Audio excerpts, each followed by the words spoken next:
నమస్తే, welcome to RTV. హైదరాబాద్లో ఆటోలో మృతదేహాలు కలకలం రేపుతా ఉన్నాయి. చంద్రాయన్గుట్టలో ఫ్లైఓవర్ కింద ఆటోలో ఇద్దరు యువకులు మృతదేహాలు అందులో లభ్యం అవడం జరిగింది. యువకుల మృతిపై పలు అనుమానాలు అయితే వ్యక్తం అవుతూ ఉన్నాయి. స్పాట్లో పరిశీలించిన పోలీసులకి కొన్ని ఆధారాలు అయితే దొరకడం జరిగింది. డ్రగ్స్ ఓవర్డోస్ వల్లే మృతి చెందారంటూ కూడా అనుమానం వ్యక్తం చేస్తూ ఉన్నారు పోలీసులు. ఆటో సమీపంలో డ్రగ్స్ ఇంజెక్షన్లు కూడా లభ్యమైనట్టుగా ఫోరెన్సిక్ డిపార్ట్మెంట్ చెప్పడం జరుగుతోంది. మృతులు జహాంగీర్ అండ్ ఇర్ఫాన్గా గుర్తించారు పోలీసులు. సీసీ కెమెరాల ఆధారంగా దర్యాప్తు అయితే కొనసాగిస్తూ ఉన్నారు. తెలంగాణలో డ్రగ్స్ రహితంగా హైదరాబాద్ చేస్తామంటూ కూడా తెలంగాణ ప్రభుత్వం మాట్లాడుతూ ఉంది. కానీ ఇప్పుడు డ్రగ్స్ విచ్చలవిడిగా అమ్ముడు పోతూ ఉన్నాయి, కొంటా ఉన్నారు, తీసుకుంటా ఉన్నారు. ఇప్పుడు ఆటోలను ఏకంగా ఫ్లైఓవర్ కింద ఆటోలో ఇద్దరు యువకులు డ్రగ్స్ ఓవర్డోస్ ఇంజెక్షన్స్ ఏవైతే ఉంటాయో అవి ఇంజెక్షన్స్ తీసుకొని ఆ ఓవర్డోస్ వల్లే చనిపోయారంటూ కూడా పోలీసులు ప్రాథమికంగా అయితే ఒక నిర్ధారణకు రావడం జరిగింది. ఎందుకంటే వారు ఆ మృతదేహాలు ఆటోలో ఉన్నాయి, వారు చనిపోవడం జరిగింది. అండ్ దాని తర్వాత వారి పక్కనే సమీపంలో ఆ ఇంజెక్షన్స్ కూడా ఏవైతే వారు వాడిన ఇంజెక్షన్స్ ఏవైతే ఉన్నాయో అవి కూడా లభ్యం కావడం జరిగింది. ఈ మధ్య యథేచ్ఛగా ఈ గంజాయి ఏదైతే ఉందో యథేచ్ఛగా సాగిపోతూ ఉన్నాయి. చాలా మటుకు కూడా దీన్ని ఎంత కట్టడి చేద్దాం అనుకున్నా కూడా ఎస్ఓటి పోలీసులు కానీ నార్కోటిక్స్ కానీ వీరు ఎన్ని దాడులు చేసినా, ఎంత పట్టుకోవాలని ట్రై చేసినా కూడా అంతు చిక్కడం లేదు. వీరిని ఎలా ట్రేస్ చేసినా కూడా ఒకసారి ఒక వైపు నుంచి లాక్ చేసుకుంటూ వస్తే మరో వైపు నుంచి అన్లాక్ చేసుకుంటూ ఈ డ్రగ్స్ ముఠా ఏదైతే ఉందో చెలరేగిపోతూ ఉన్నాయి.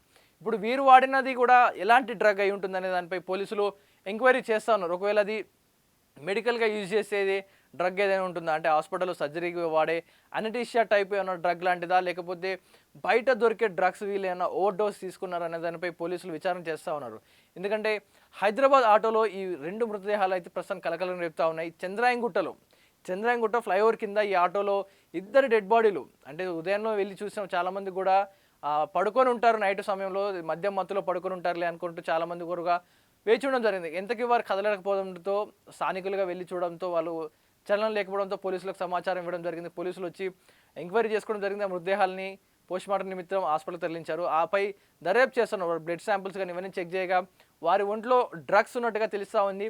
అండ్ అలాగే ఆ చుట్టుపక్కల పరిసరాలు కూడా ఇంజెక్షన్ దొరకడం, ఇవన్నీ కూడా ఏమంటారు రాత్రి వేళలో ఇంత మహానగరంలో యథేచ్ఛగా డ్రగ్స్ ఇంజెక్షన్ ఏదైతే ఆటోలో చీకటి మాటనో కాదు, ఆటోలో బహిరంగ కనపడతా ఉంటుంది. ఆటోలోనే వీరు ఇంజెక్షన్స్ తీసుకుంటూ ఆటోలో కూర్చొని చనిపోయారంటే దీనిపై పెద్ద ఎత్తున దుమారం లేస్తూ ఉంది. ప్రతి ఒక్కరు కూడా ఆగ్రహం వ్యక్తం చేస్తూ ఉంది. ఎందుకంటే నిజంగా వీరే ఓవర్డోస్ తీసుకొని చనిపోయారా, లేకపోతే వీరికి ఎవరైనా ఓవర్డోస్ ఇంజెక్షన్స్ ఇచ్చి అందులో పడుకోబెట్టి సైలెంట్గా వెళ్ళిపోయారా అనే కోణంలో కూడా పోలీసులు దర్యాప్తు చేస్తూ ఉన్నారు.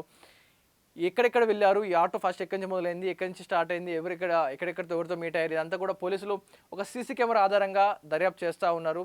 చూడాలి మరి పోలీసుల ఆధారంలో ఏం దొరుకుతూ ఉంటుంది. నిజంగా వీళ్ళే డ్రగ్స్ తీసుకొని ఓవర్డోస్ వల్ల చనిపోయారా, లేకపోతే ఎవరైనా వీరికి ఓవర్డోస్ ఇంజెక్షన్స్ ఇచ్చి వీరిని ఆటోలో అలా పడుకోబెట్టి చనిపోయేదాకా చూసి అక్కడి నుంచి పరారయ్యారా? మీ అభిప్రాయం ఏంటి? కామెంట్ రూపంలో తెలియజేయండి. చరిత్ర సృష్టించినోడు